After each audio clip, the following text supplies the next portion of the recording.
Coucou tout le monde, j'espère que vous allez bien. En tout cas aujourd'hui on va parler de mes coups de cœur de l'année 2017. J'en ai sélectionné 8 qui seront uniquement des stand-alone, donc qui ne font pas partie de saga, duologie, trilogie, puisque je vous ferai une vidéo spécialement sur mes sagas préférées de l'année 2017. Donc le premier livre que j'aimerais vous présenter, c'est Les derniers jours de Rabbit Ace de Anna McPartlin, qui est ici aux éditions Pocket, donc c'est un poche.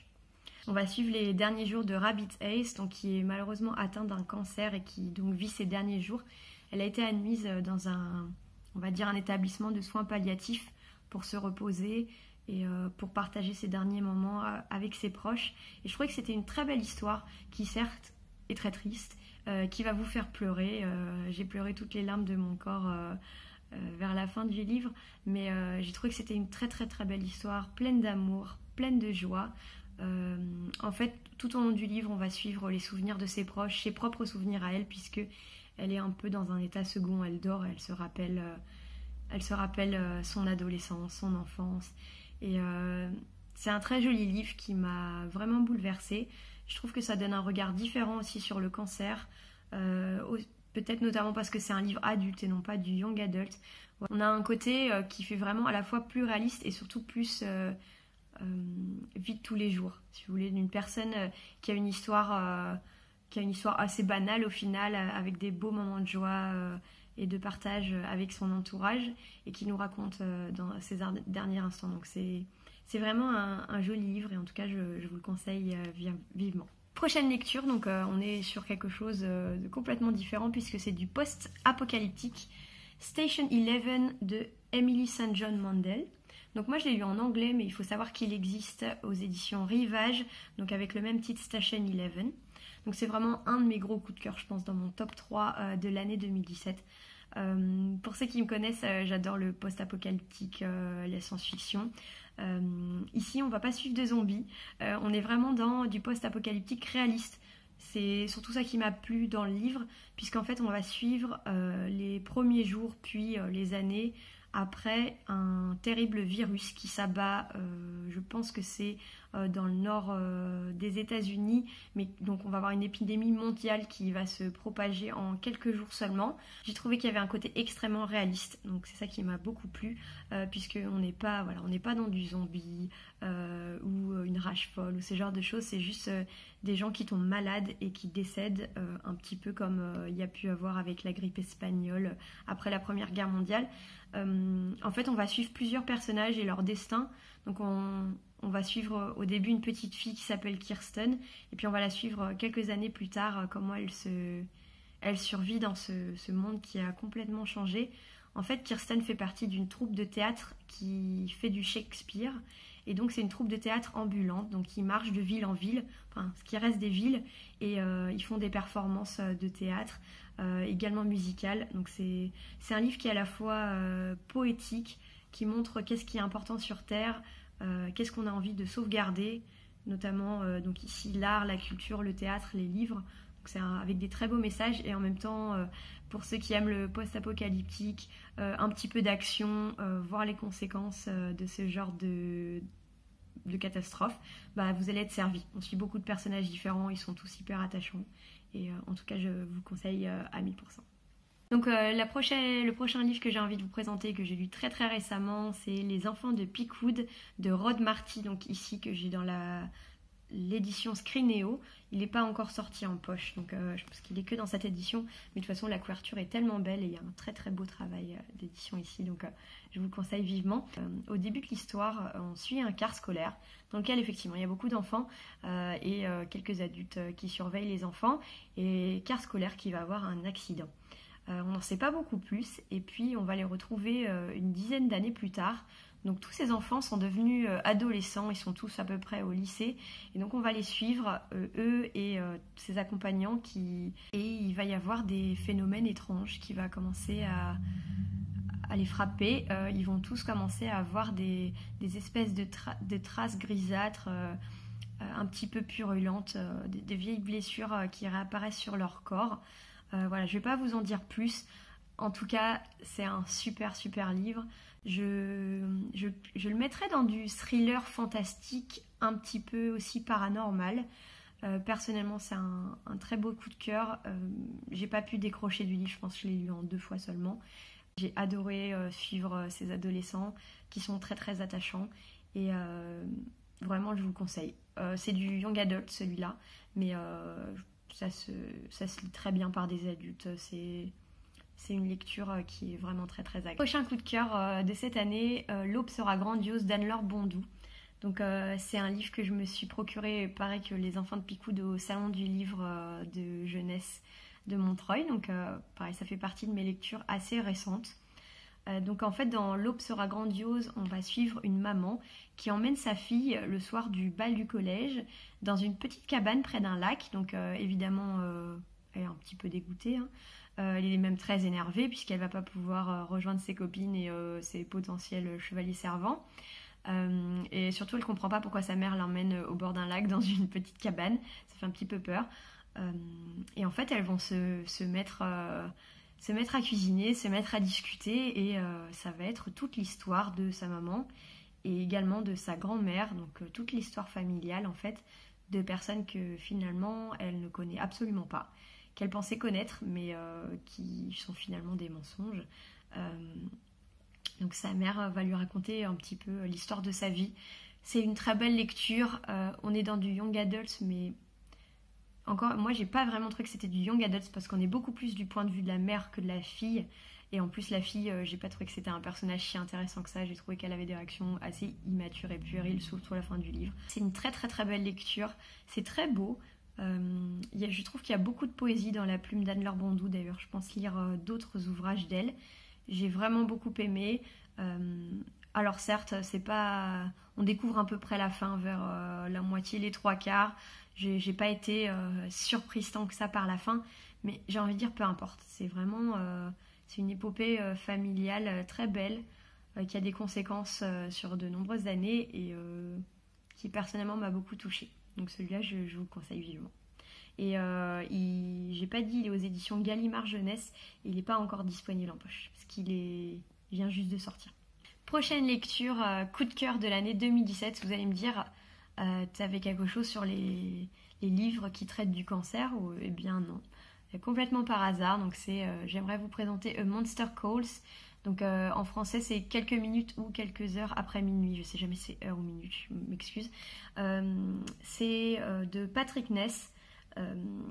Mais voilà, j'aimerais préciser quand même que l'idée vient de Siobhan Dowd, je sais pas bien le prononcer, qui a malheureusement pas pu écrire cette histoire puisqu'elle était elle-même atteinte d'un cancer en phase terminale et donc qui n'a pas pu poursuivre l'écriture de cet ouvrage.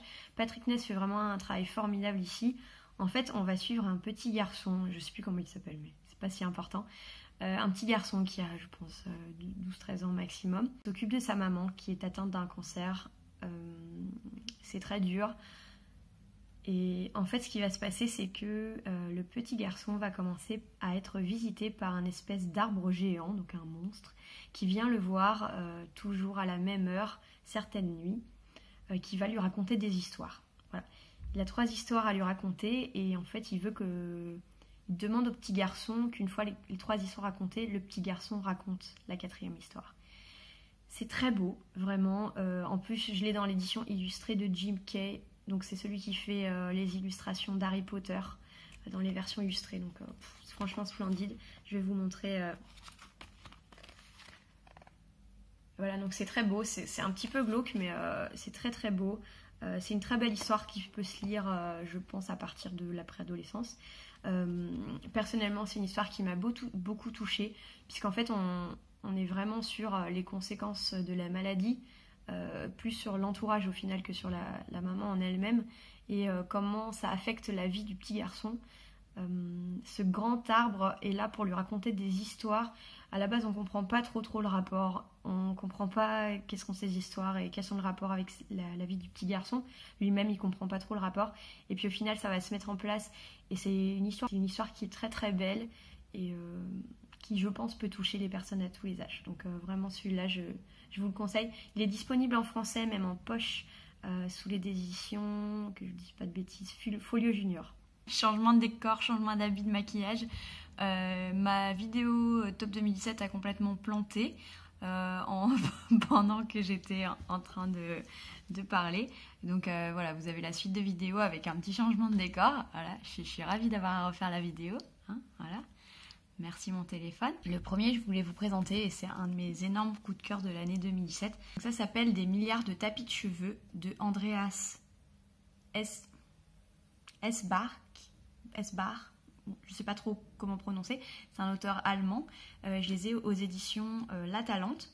On va suivre une famille qui est sur une planète. Et en fait, sur cette planète, la vocation des hommes, en tout cas les hommes qui sont dans les plus hautes positions sociales, c'est de créer des tapis de cheveux. Donc en fait, ce sont des tisseurs. Ils utilisent les cheveux de leurs femmes et de leurs concubines, parce qu'ils ont plusieurs femmes du coup, et de leurs filles pour créer des tapis de cheveux. C'est un petit peu bizarre comme ça.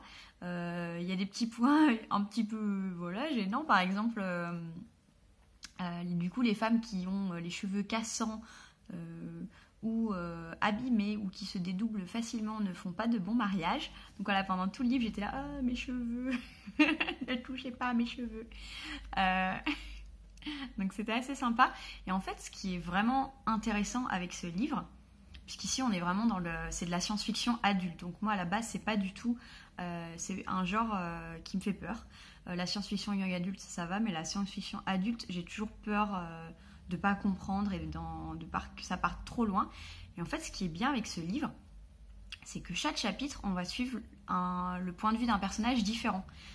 Donc à la base on est dans ce village et on va suivre un père de famille avec son fils, puis on va suivre l'histoire de son fils et de d'autres personnages, et puis au fur et à mesure en fait on va connaître pas mal de gens du village, puis de la ville voisine, puis de la planète, et puis au fur et à mesure on va s'éloigner, on va se retrouver avec des personnages sur des vaisseaux spatiaux, sur d'autres galaxies, et en fait à chaque chapitre on se demande mais ah, j'aimais bien le personnage d'avant, pourquoi ça s'est arrêté, je comprends pas de quoi il parle dans ce nouveau chapitre, et on est facilement perdu. Mais ne soyez pas perdus, puisque tout va prendre un vrai sens à la fin. C'est vraiment un livre où les derniers chapitres, j'avais la mâchoire qui s'est décrochée du genre, oh. Chaque petit élément, chaque action de personnage va prendre tout son sens à la fin. Chaque chapitre c'est une pièce du puzzle et on a la fin du puzzle et donc l'image complète qu'à la fin du livre. En tout cas c'est un livre vraiment que je recommande, mais à 15 000%. C'est pas très très compliqué en termes d'écriture. Il y a une très belle plume mais accessible. Les chapitres sont très courts, donc il y a vraiment un beau rythme, et pour ceux qui ont un petit peu peur de la science-fiction adulte, je vous le conseille parce que moi en tout cas ça a été un bon pas vers ce genre. Donc vraiment des milliards de tapis de cheveux, allez-y, il existe en poche également. On va passer à mon coup de cœur, mais vraiment mon coup de cœur numéro 1 de l'année 2017. Alors j'ai pas fait de classement pour cette année, mais celui-là il est à la première place et il est indétrônable. Donc c'est Sirius de Stéphane Servan. Ce livre, je pense que vous l'avez vu passer à peu près partout, il est sur beaucoup de blogs, sur beaucoup de chaînes, mais moi ce qui m'a vraiment envie de me lancer et de l'acheter, de le lire, c'est l'avis de Pico Books, donc notamment sur son compte Instagram. Je vous mettrai le lien de sa chaîne puisque je l'adore, elle est absolument géniale, et pour moi c'est vraiment un incroyable coup de cœur. En fait dans ce livre on est dans un monde post-apocalyptique, puisque il y a beaucoup de gens qui sont morts et il y a eu une espèce de fin du monde, on va dire. Les gens essaient de survivre comme ils peuvent, et ici on va suivre Avril et un petit garçon qui s'appelle Kid, donc ils vivent tous les deux dans une cabane dans un arbre, assez tranquillement, ils survivent comme ils peuvent, ils essaient de récupérer de la nourriture, voilà. Du post-apo un petit peu classique. Et puis en fait il y a des personnes un petit peu mal intentionnées, je vais y arriver, mal intentionnées qui recherchent Avril, et ils vont être obligés de s'enfuir, donc Avril et Kid, et puis on va suivre en fait toute leur épopée de survie. Ils sont lancés sur les routes. C'est un livre qui est bourré de magnifiques messages. C'est beau, l'écriture est magnifique, mais vraiment la plume de Stéphane Servan, il est sûr que je vais lire d'autres livres de lui en 2018, ça c'est obligé. En tout cas, voilà, c'est une plume qui touche, moi ça m'a beaucoup touchée, ça m'a émue, c'est un livre qui m'a vraiment bouleversée. En fait, c'est surtout, c'est pas vraiment le côté post-apocalyptique qui m'a le plus intéressée dans ce livre, mais le rapport entre le petit garçon, Avril, et le monde autour d'eux. puisqu'en fait, Kid, c'est un enfant qui est un petit peu spécial. Il a cette innocence et cette naïveté qui fait qu'il y a une profonde humanité. Il donne des messages sur la nature humaine, sur le rapport avec les animaux qui sont juste mais splendides et qui font beaucoup réfléchir, alors que Kid, c'est un petit garçon qui doit avoir 5-6 ans et il nous donne des claques avec ses messages d'amour et de paix. Voilà, c'est un livre vraiment qui m'a bouleversée. Je sais que beaucoup l'ont acheté, donc le laissez pas moisir dans votre palle, lisez-le. Vraiment, lisez-le, c'est vraiment mais fantastique. Donc celui-là, voilà. Si vous avez aimé d'autres recommandations que j'ai pu faire, il faut aller sur Sirius. C'est le coup de cœur de l'année. Et donc c'est du post-apocalyptique jeunesse. Mais voilà, c'est accessible à tout âge et les adultes y trouveront tout à fait leur compte parce que c'est vraiment magnifique. Il n'y a pas d'autre mot que magnifique. Je vous l'ai déjà présenté dans mon premier update et j'ai pas fait 15 000 vidéos, donc normalement vous l'avez vu aussi.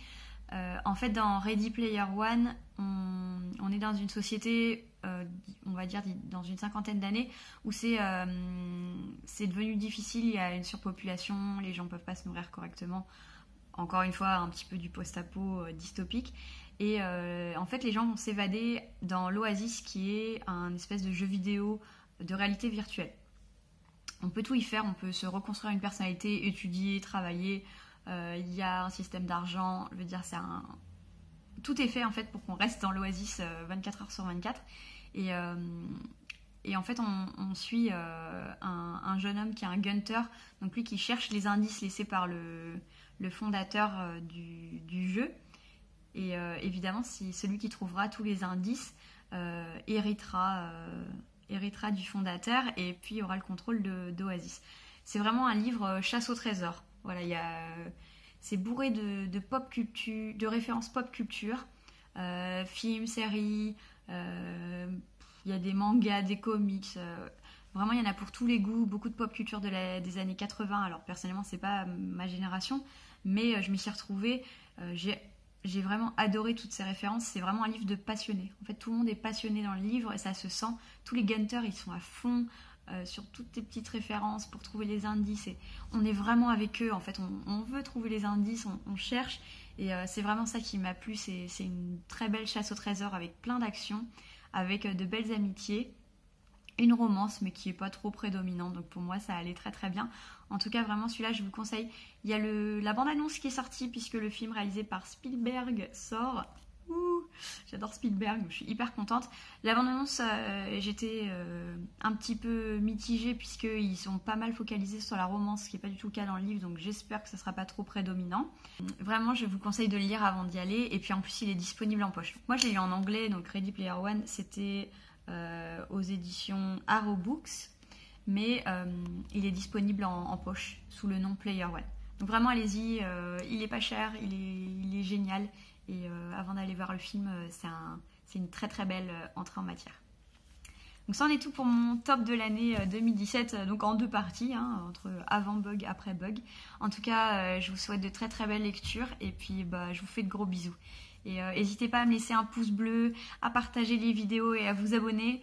Ça va vraiment droit au cœur. Et puis, merci pour vos petits commentaires. Voilà, je vous dis à la prochaine vidéo. De gros bisous.